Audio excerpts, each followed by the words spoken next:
Здравейте, приятели! В сезона на тиквите сме. Искам да ви представя една много лесна, бърза рецепта и вкусна, най-вече много вкусна.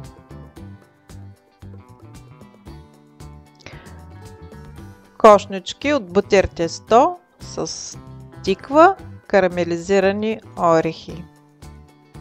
Много е вкусна. Направете си я. Няма да сгрешите.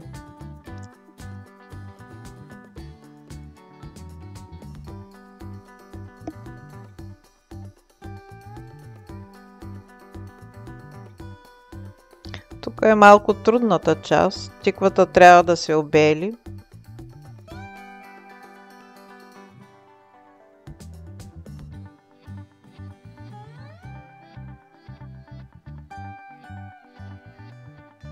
И да се настържи на едро ренде.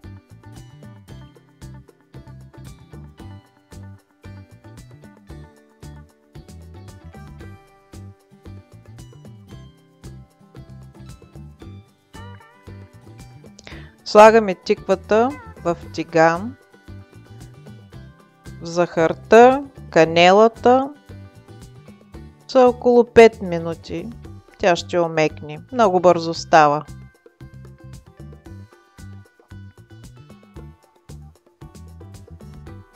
Пробвайте я, като мекне е готова.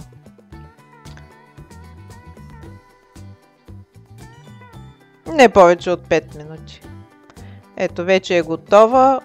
Сега котлона се изключва. Накрая слагаме 1-2 супени лъжици масло и канелата се добавят накрая. Така, изключваме котлона. Разбърква се и се оставя да изстини.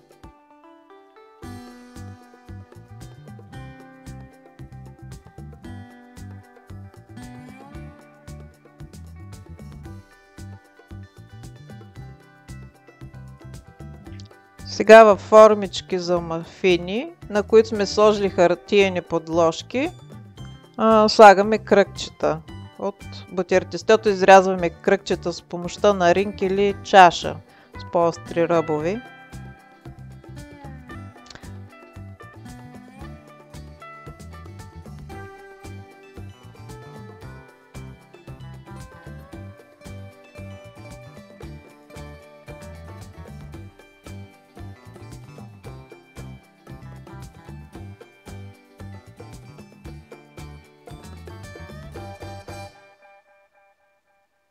Истиновата тиква е пълним във формичките.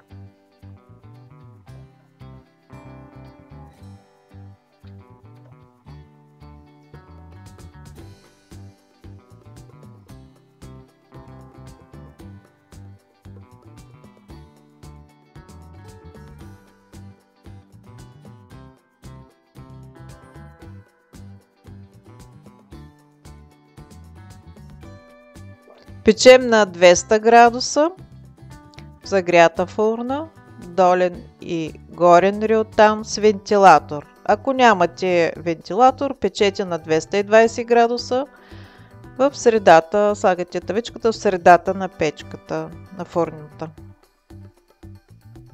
Така, отиват във фурната за около 20 минути, 15-20. Наблюдавайте ги.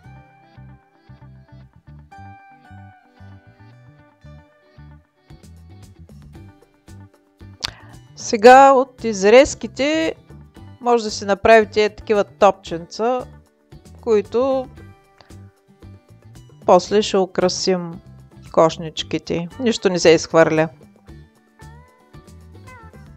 Няма нужда да са еднакви.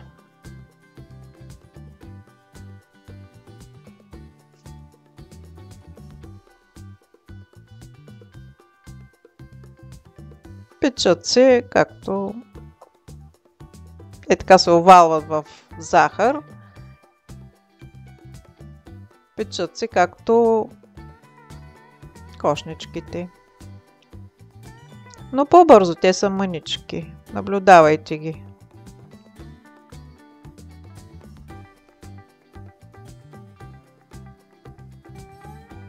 Приличат на бисквити сълзица.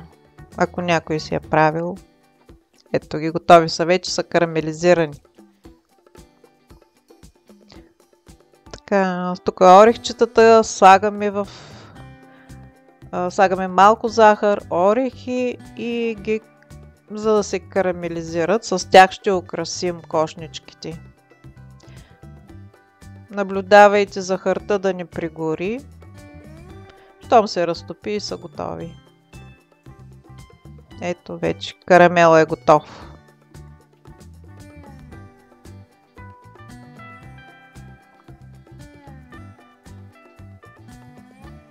Слагаме по малко върху всяка кошничка. Това е най-вкусното. Карамелизирани орехчета.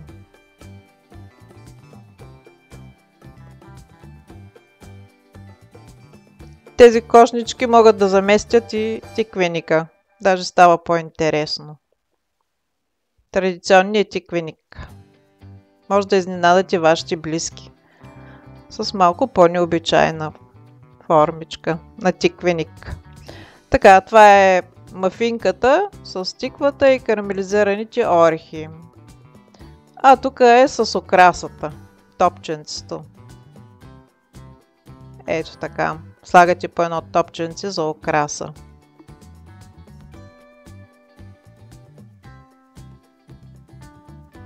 Много са вкусни, направете си ги. Да ви е сладко!